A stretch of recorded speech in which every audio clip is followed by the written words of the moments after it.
We present a labor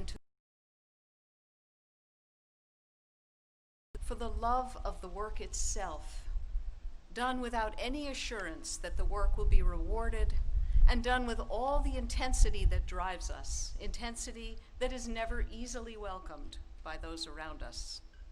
I've labored to make these bronze figures embody what each of these three women most loved. Sojourner Truth loved speaking the truth. Her voice was her weapon and her art. It was said of her that she carried the people by storm, possessing a heart of love and a tongue of fire, combining power and sweetness in that great warm soul and that vigorous frame.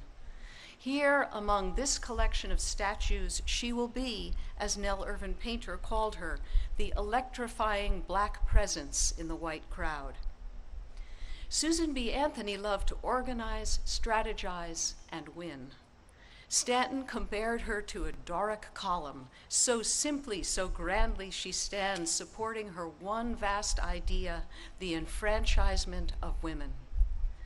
Anthony once complained to her diary, "I love to make history, but hate to write it." Elizabeth Cady Stanton loved to write. Vivian Gornick wrote that for Stanton, only the love of thinking could harness the resentment over inequality.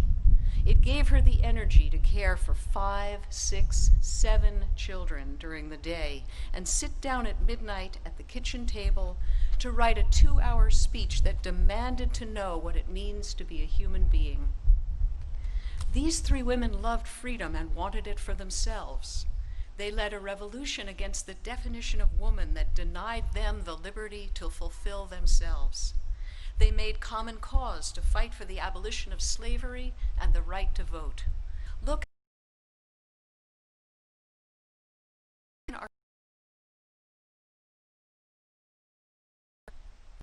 this was a deeply gratifying project for me to pour my love into, and I got to work with many wonderful people. Pam Elam and the board members of Monumental Women, who were unfailingly supportive and encouraging. Professors Nell Irvin Painter, Margaret Washington, Darcy Grimaldo Grigsby, and Darcy's graduate students, who gave me thoughtful and useful comments.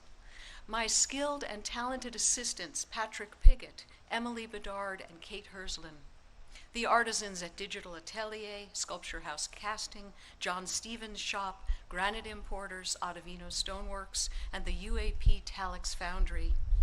Susan Baggs, Richard Southwick, and Kat Monahan at Beyer Blinder Bell Architects, and my husband and project manager, Michael Bergman, and our son, Dan, who told me, "I look at the monument and realize that we should all do what we love for the good of others." And now, Parks Commissioner Mitchell Silver, who lifted a 70-year moratorium on new statues to welcome this monument. I am honored to welcome these women's rights pioneers to Central Park. Welcome home, Susan B. Anthony, Elizabeth Cady Stanton, and Sojourner Truth.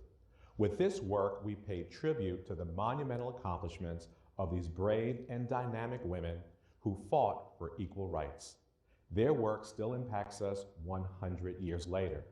This sculpture is the first in Central Park in decades, and there's no better way to break our moratorium than this tribute.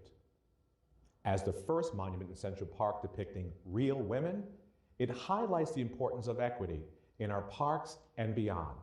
Equity is at the forefront when we envision public spaces so they serve all New Yorkers.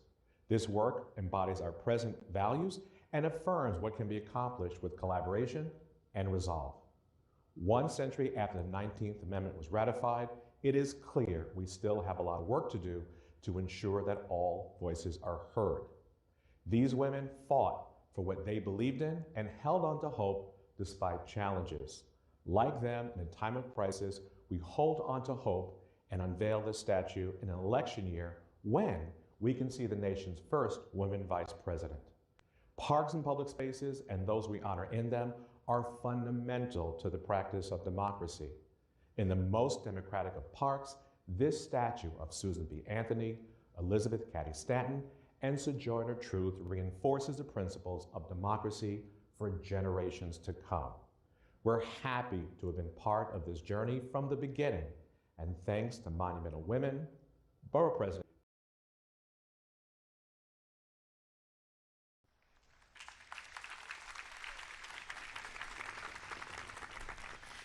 I'd like now just to take 1 minute to thank some of the many supporters that have helped us get to where we are today. And while I couldn't possibly list them all right now, please know that we appreciate every single contribution. To start, the Board of Monumental Women, led by our fearless leader, Pam Elam, Brenda Berkman, Judalyn Cassidy, Ellen Chesler, Ariel Deutsch, Gary Ferdman, Colleen Jenkins, Namita Luthra, Meredith Mascara, Miriam Midzine, and David Spalding. Our marvelous sculptor, Meredith Bergman, her husband, Michael, and son, Dan. Our project managers from Bayer Blinder Bell, Richard Southwick, Susan Baggs, and Kat Monahan. Our phenomenal pro bono lawyers, Rebecca Rodell and Hannah Merrick, and the Lawyers Alliance for New York. They had to do a lot of work. Parks Commissioner Mitchell Silver, Community Boards 5, 7, 8, 10, and 11. The Girl Scouts, where would we be without the Girl Scouts? Jen Jones and Cynthia Hornig from Women You Should Know. Our wonderful videographer, Emily Dombrov. The actors voicing Truth, Anthony, and Stanton for our Talking Statues narration. Jane Alexander, Viola Davis, America Ferrara, Rita Moreno, Zoe Saldana, and Meryl Streep. Not too shabby. Ford Foundation, the Johnny Walker Company through Jane Walker, Acton Family Giving, Ann Delaney, Old Navy, the Puffin Foundation, Morgan Stanley, and the Wegge Foundation. And last but certainly not least, two women with whom we would not be here today. Penelope Cox, Director of Events in the Manhattan Borough President's Office, and the Manhattan Borough President herself, Gail Brewer. My fellow board member, Judalyn Cassidy.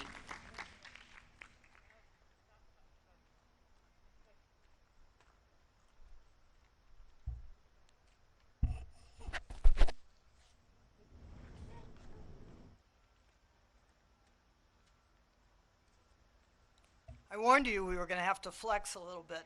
So before Judalyn comes up, I just want to offer you a quick look back at the 7-year journey to put the monument in Central Park. So please direct your attention to the screen.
$42 million people visit Central Park each year, and soon they will finally see some real monumental women.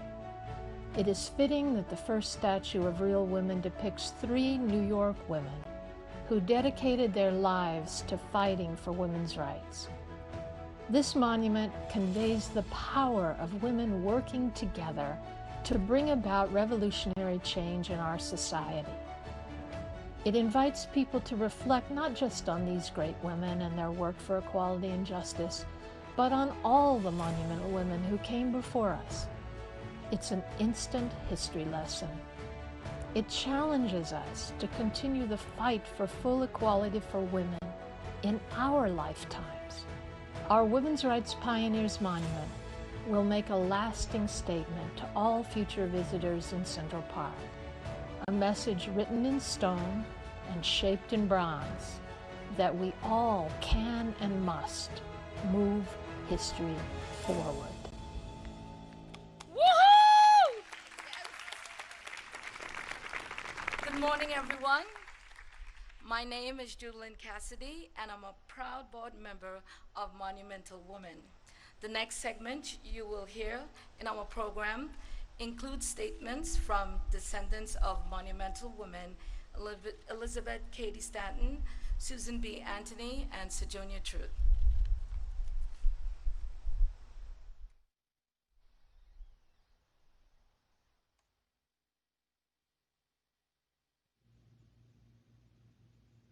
Hello, Elizabeth Cady Stanton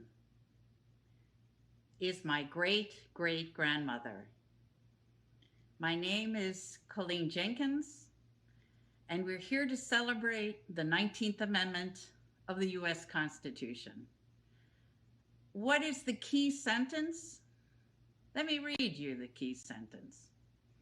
The right of citizens of the United States to vote shall not be denied or abridged by the United States or any state on account of sex. That's what we're celebrating the Centennial today. It's a great honor to be part of a national celebration. Hello, my name is Marcy Magnetta, and I am a relative of Susan B. Anthony. This statue represents generations of women who have fought for equal rights and are still fighting today. Most importantly, we hope that younger women carry on our mission. Thank you so much for making this such a special day, and remember, get out there and vote. It's a human right. What does this monument mean to me?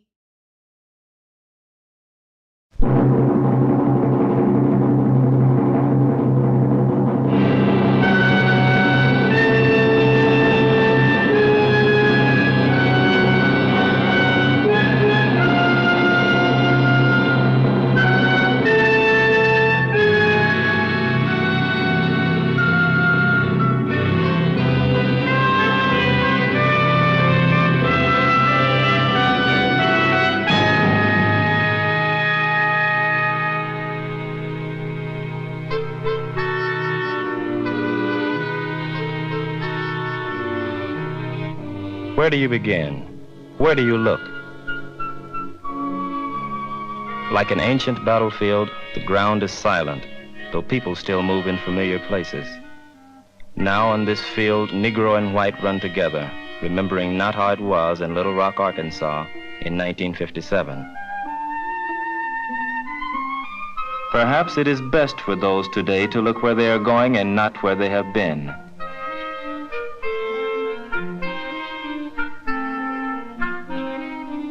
But when you're a dark man in a country where the Negro is demanding more and more an equal chance, you have the right to look back to discover if you are really moving forward or if the world is just moving beneath your feet. I have a special reason for looking back. My name is Jefferson Thomas, and I'm one of the 9 from Little Rock.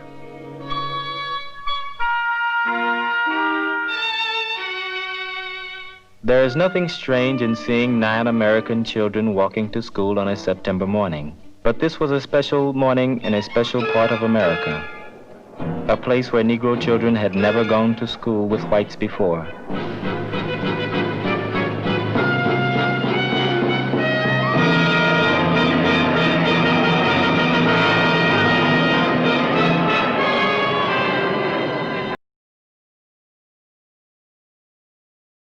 There was a minority in our state who found it to their advantage to bring hate to Little Rock in 1957. While we watched, the white children went to school, and we stood outside.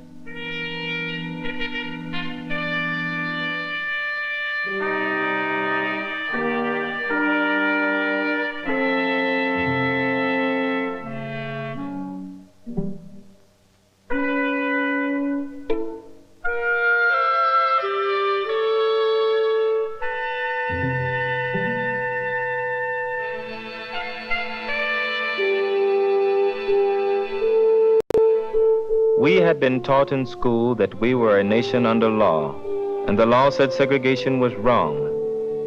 Now we waited to see if our laws had meaning, or were just words in a book, or idle talk in a classroom.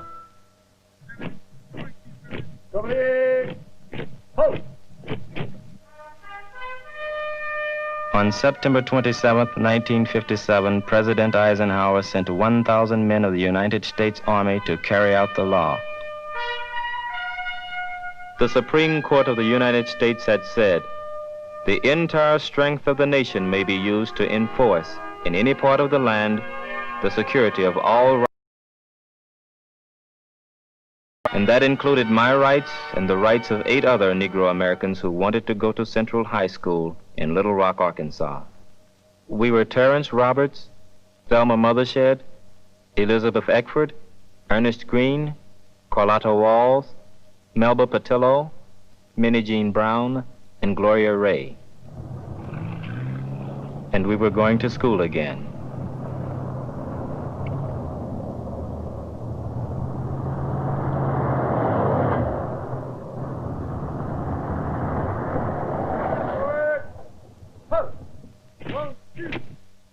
Obviously, in this town of 100,000, there were many who didn't like what was happening. But as we looked at the soldiers, we knew there must be millions of others who thought we represented something important.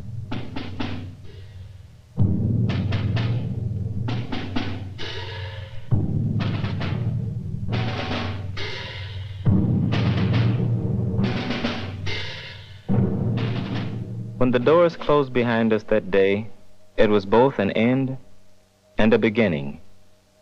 From that moment on, we would be watched, not only by those who looked at us as strangers, but by those who wondered if we would live up to our new opportunity.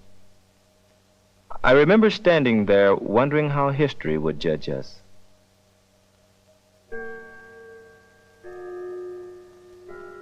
It's been 7 years since that first day.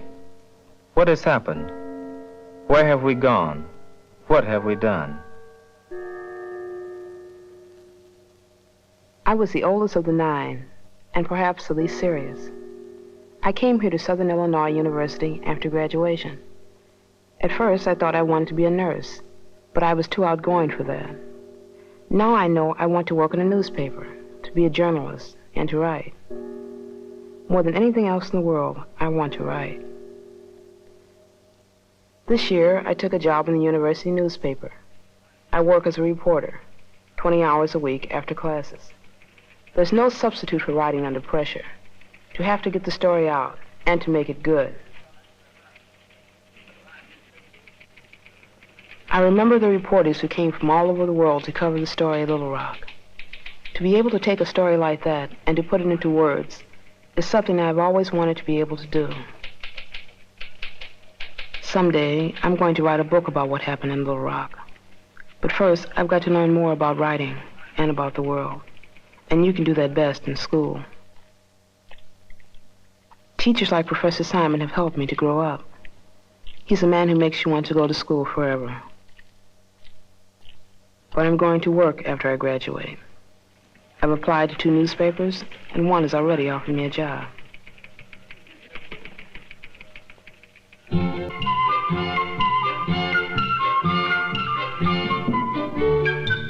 I'm going to miss this university. The friendships I have made here are long and deep. The things I have learned here have helped me to come to terms with myself. For the first time in my life, I have begun to understand why some Americans act the way they do. I know now